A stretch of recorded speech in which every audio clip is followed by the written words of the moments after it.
Opa, todo mundo, meu nome é Marcos Souza e esse é mais um vídeo do canal Sons Aleatórios. E hoje eu vou falar aqui de um coletivo, não vou falar exatamente uma banda, mas é um coletivo, do, da, teve ativo aí na virada do século, na virada do milênio, ele foi formado em 1998, no final de 1998, e teve ativo até 2005, mas quando eles lançaram a última obra deles. Eu estou falando desse coletivo paulista, ou paulistano na verdade, que é o Bojo. E como eu falei, ele começou em 1998, era um duo inicialmente, do Maurício Bussabi, que é uma figura que hoje ele é o chefão da Trattori Discos, que é uma gravadora, mais distribuidora do que gravadora. Também é gravadora, mas ocupa o papel principalmente de distribuidora de música independente no Brasil, fundamental aí para divulgação de bandas independentes. E ele também já era antes disso um músico experimentado. Numa entrevista que ele deu, ele disse que tem inclusive a carteirinha da OMB e tudo, e que teve gravitando ali ao redor daquele pessoal do Teatro Lira Paulistana, desculpe, lá na década de 80. E a outra metade desse duo era o músico Lulu Camargo, e fazia efeitos especiais, principalmente eletrônicos, que era egresso do Karnak, aquela banda que o André Bujanra montou após o fim do Os Mulheres Negras, que eu já falei aqui.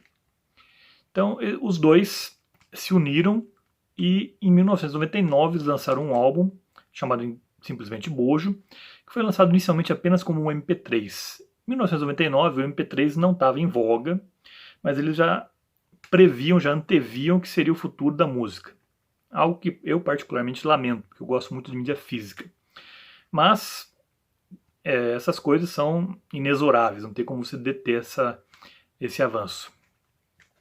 E esse duo depois foi encorpado com mais um integrante também que veio do Karnak, que era o baterista e percussionista Kuk Stolarski, isso já em 2000. Em 2001 eles lançam o segundo álbum deles, que chama Carlos, que o Bojo, como era a música do Bojo, então era uma música bem experimental, não é nada fácil de ouvir para quem está acostumado com música convencional, mas muito recompensador, a experiência é muito recompensadora depois que você pega um certo treino de ouvido, que é muito inteligente, é uma música extremamente inteligente. E eles fazem uma mistura interessantíssima de MPB com jazz, com música eletrônica e com rock também, obviamente. Mas foi em 2002 que eles lançaram o que eu considero o melhor álbum deles, que é esse aqui, Vocabulário. Aqui. O álbum não chega nem a ter 1 hora de duração, ele tem pouco mais de 58 minutos, mas são 70 faixas, na verdade 70 vinhetas. E tem aqui todas elas aqui, ó. Todas essas vinhetas assim, é apenas título com uma palavra, é o título da canção. E segundo eles, são palavras que servem para a gente poder entender o mundo. Por isso que o álbum se chama Vocabulário, inclusive. Que são assim, o que eles consideram como palavras imprescindíveis para entender o mundo que a gente vive. E está em ordem alfabética aqui essas palavras, então começa com A, começa com abismo, é a primeira faixa. Depois passa para água, e por aí vai em ordem alfabética, e termina com violência, no caso. Então são 70 palavras que eles julgaram imprescindíveis para entender o mundo como ele é. Numa resenha, eu lembro que eu li numa resenha da revista Trip, em dezembro de 2002, que o Cadão Volpato, o vocalista do Fellini, resenhou esse disco para a revista, e ele até falou, não sei por que uma das palavras escolhidas aqui é imprescindível para entender o mundo, que era sótão, a faixa 61 aqui. Ele gostou do álbum, ele falou que tinha tudo para ser uma chatice sem tamanho, mas funciona, e realmente funciona mesmo. Aqui você tem uma organicidade nas canções, apesar de muitas delas serem regadas a efeitos eletrônicos, mas deu muito certo. E, acabei esquecendo de falar, já nesse vocabulário aqui, o Lulu Camargo não fazia mais parte do Bojo, mas entraram 2 novos integrantes. Um deles era o baixista do Ramos, que também é daquela turminha do Karnak, também não fez parte oficialmente do Karnak, mas ele fez parte da banda, faz acho que até hoje parte da banda do André Bujanra. Ele era da banda de apoio da cantora Mônica Salmazo também. Ele morou uns tempos nos Estados Unidos e depois voltou para o Brasil. E o outro integrante é o Fepinati, que é um DJ e produtor musical, responsável pela composição de algumas trilhas de peças de teatro, por exemplo. E aqui o Agora Quarteto mandou muito bem nesse vocabulário aqui no caso. E as canções, como são 70 canções em 58 minutos, tem que ser tem que ser composições muito curtas mesmo, sem dúvida. A mais extensa das 70 é a faixa 31, que é Essência, que tem 1 minuto e 26 segundos. E a mais curta, que é a faixa 44, é a faixa Medo, que tem 9 segundos.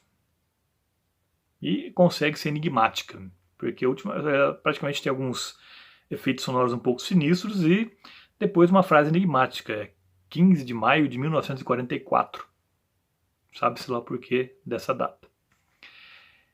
E outras vinhetas que temos aqui, por exemplo, pai, mãe, os 4 elementos são aqui presentes, água, fogo, terra, ar também. Uma outra, entrando na onda do Cada Volpato, também uma palavra que está aqui como imprescindível para entender o mundo como ele é, eu também não entendo porque foi incluída aqui. Em 2002 podia até fazer algum sentido, mas hoje em dia não faz mais sentido nenhum, que é gangorra. Quem sabe que é gangorra? Quem com menos de 15 anos de idade hoje sabe o que é gangorra? Acredito que ninguém, ou muito pouca gente. É uma coisa aí das gerações passadas. Hoje em dia o pessoal acho que se apresentarem uma gangorra para alguém com menos de 15 anos de idade vai pensar para que serve isso, muito provavelmente. Mas é algo que vale muito a pena a experiência, é 1 hora aí de fritar os neurônios, eu diria, mas no bom sentido. Então, fica aqui a dica de bojo vocabulário. Depois, no ano seguinte, em 2003, o Bojo fez uma parceria com a cantora Maria Alcina, aquela do Fio Maravilha mesmo, que resultou no álbum Agora. Também muito interessante, a parceria dos dois deu muita liga. Em 2004, o Bojo fez um show ao vivo no Centro Cultural Banco do Brasil, em São Paulo, acompanhado de um quinteto de música clássica, que é o Quinteto Fauré, e esse álbum só foi lançado meio por meio digital, não existe mídia física, que é o Bojo mais Quinteto Fauré de 2004. E em 2005 saiu o último álbum do Bojo, chamado Procedimento. Desde então, eles não lançaram mais nada inédito. Chegaram a fazer alguns shows, acredito eu, depois disso, mas ficou por isso. E de todos esses álbuns, o que eu recomendo do Bojo, para quem quer começar, pelo menos, é o vocabulário. E lembrando a vocês que toda terça-feira tem vídeo novo aqui no canal. Por hoje eu fico por aqui. Vejo vocês na próxima terça-feira. Até lá!